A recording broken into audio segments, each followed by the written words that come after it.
नमस्कार. फायनली आपण पाहतोय आता मीरा आणि सत्या बोलत असताना तिथे आलेल्या निरूपाने या दोघांचं बोलणं ऐकायला सुरुवात केलेली असते.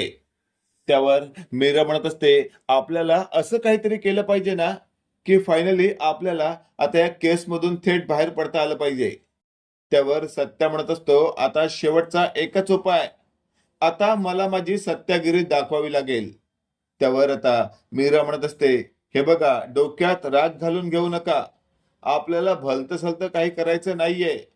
आपल्याला कायद्याच्या मार्गानेच चालावं लागेल, नाहीतर पुन्हा एकदा आपण अडचणीत सापडू. आता हे सगळं निरूपा ऐकत असते आणि निरूपाच्या लक्षात आलेलं असतं, की आता पूर्णपणे मीरा आणि सत्या कोलमडले आहेत. आणि हे चित्र पाहून निरूपाला खूप बरं वाटत असतं. अशातच आता थेट मीरा म्हणत असते, मला काय वाटतंय माहितीये का, या सगळ्या मागे नक्कीच त्या ढवळीकर किंवा त्या सुजित कुमारचा हात असणार आहे. त्यावर आता सत्या म्हणत असतो, ए धूमकेतू, अगदी बरोबर बोललीस तू. मला पण त्या दोघांवरच डाऊट आहे.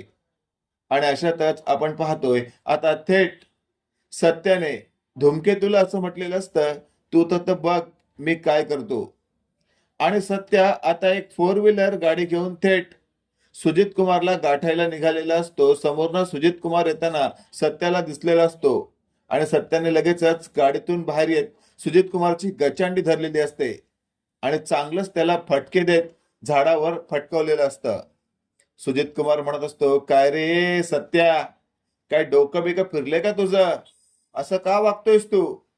त्यावर मात्र सत्या म्हणत असतो, आणखी 2-4 फटके दिल्याशिवाय तुला मी काय बोलणारच नाही. सत्याने वरून खालून त्याला 2-4 फटके दिलेले असतात आणि मग सुजित कुमारला सत्या म्हणत असतो, सांग लवकर, माझ्या बाबतीत जे काही घडतंय त्यात तुझा हात आहे की नाही? त्यावर सुजित कुमार म्हणत असतो, येड लागले का तुला? अरे असल्या फंद्यात मी पडत नसतो. माझं काम फक्त एकच, पैसा द्यायचा, त्याच्यावर व्याज खायचं. बाकी काय आपण लफडेगिरीत पडत नाही. त्यावर आता सत्या म्हणत असतो, हो का? बाकी कोणत्या लफडेगिरीत पडत नाहीस ना? मग काय ते क्लिअर सांग, कोणी अडकवलंय मला? त्यावर सुजित कुमार म्हणत असतो, उगाच मला मारून तुला असं वाटत असेल मी इतर कोणाचंही नाव सांगेन तर तसं होऊ शकत नाही. त्यावर सत्याने आता थेट सुजित कुमारला झाडाला बांधत समोरना फोर व्हीलर चालवत येत सुजित कुमारच्या तंगडा मोडायचा प्लॅन केलेला असतो. त्याच वेळेला सुजित कुमार जोरात ओरडतो, अरे सांगतो रे सत्या, असं काही करू नको. त्याच वेळेला आता सत्या थेट गाडीत ना बाहेर येत बोनेटवर बसत सुजित कुमारचा गळा आवळतो आणि म्हणत असतो, बोल टकल्या बोल. त्यावर मात्र आता थेट सुजित कुमार म्हणत असतो, या सगळ्या मागे त्या ढवळीकरचा हात आहे, तो विक्रांत. त्यावर लगेचच आता सत्या म्हणत असतो, अच्छा, म्हणजे या सगळ्या मागे त्या ढवळीकरचा हात आहे, तुझा काहीच नाही का?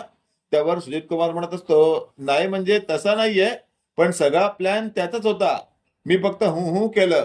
त्यावर सत्याने आणखी 2-4 लफाटे देत सत्याने जाब विचारत त्याला म्हटलेलं असतं, यावेळेला कुठे आहे तो विक्रांत?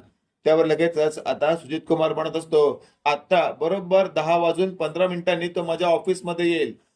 आता सत्या घड्याळात पाहतो तर 10 वाजलेले असतात आणि अशातच आता सत्या त्या ढवळीकरची येण्याची वाट पाहत असतो आणि 15 मिनिटं झालेली असतात. ढवळीकर आलेला असतो. मागूनच सत्याने आता थेट ढवळीकरला आवाज दिलेला असतो. अचानकपणे आपल्याला मागून सत्या आवाज देत आहे हे ऐकल्यावर मात्र आता ढवळीकरच्या पोटात गोळा आलेला असतो. तेवढ्यात आपण पाहतोय ढवळीकर वळतो आणि लगेचच मागे उभा असलेल्या सत्याला पाहून ढवळीकर बोलत असतो, सत्या तू इथे? त्यावर लगेचच आता सत्या म्हणत असतो, हो. त्यावर लगेचच आपण पाहतोय आता सत्याने मागचा पुढचा विचार न करता तिथल्या तिथे ढवळीकरला उभा आडवा तुडवायला सुरुवात केलेली असते. ढवळीकर म्हणत असतो, ए तू माझ्यावर हात उचलतो, माझ्यावर? त्यावर लगेचच सत्या म्हणत असतो, फक्त हात काय घे, लाच सुद्धा उचलतो मी. आणि ज्या प्रकारे आता सत्याने ढवळीकरला चांगलीच कुटलेली असते, त्या अवस्थेत मात्र ढवळीकर म्हणत असतो, अरे पण का मारतोयस तू, अरे गुंडा?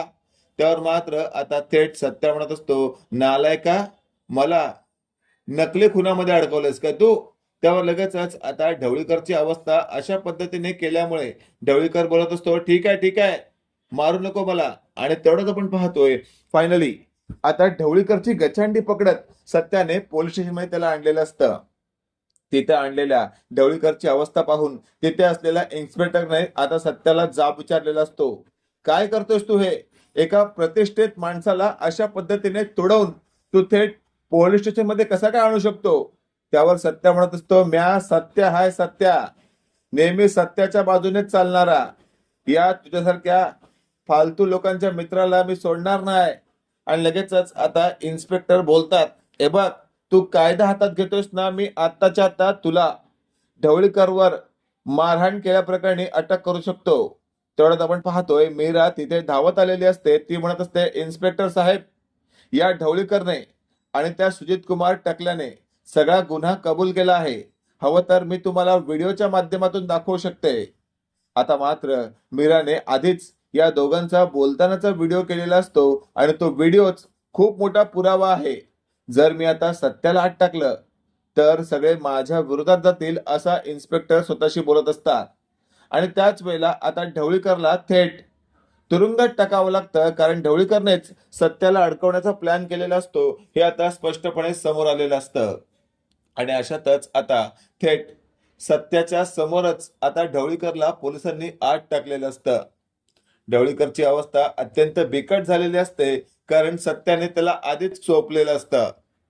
इकडे आपण पाहतोय जेव्हा रागिणीला कळतं की सत्या पूर्णपणे निर्दोष बाहेर आला आहे आणि त्याच्या विरोधात जे काही षड्यंत्र रचलेलं होतं त्या दोघांना सत्या आणि मीरानेच तुरुंगात धाडलं आहे, तेव्हापासून रागिणीच्या छातीत धडधड वाढलेली असते.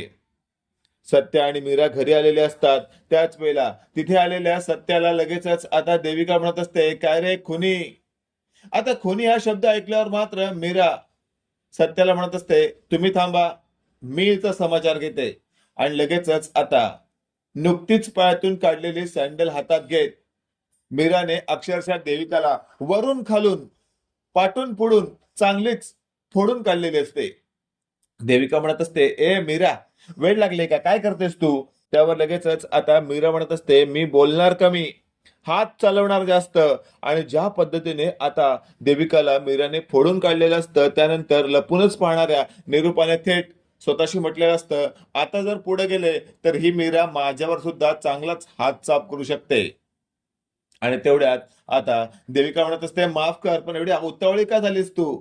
त्यावर आता देविकाला मीरा म्हणत असते, यापुढे माझ्या नवऱ्याचा मान नाही राखलास ना, तर तुझी मानच मोडून टाकीन मी. त्यावर लगेचच आता तिथे आलेला पंकज म्हणत असतो, बेबी, तुझी अवस्था कोणी केली? त्यावर लगेचच आता मीरा म्हणत असते, तुझ्या बेबीची अवस्था तर मी केली आहे, तुला पण अशी अवस्था करून घ्यायची आहे का? त्यावर मात्र पंकज हात जोडतो आणि म्हणतो, नको नको.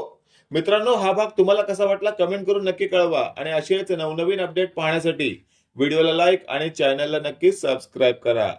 धन्यवाद.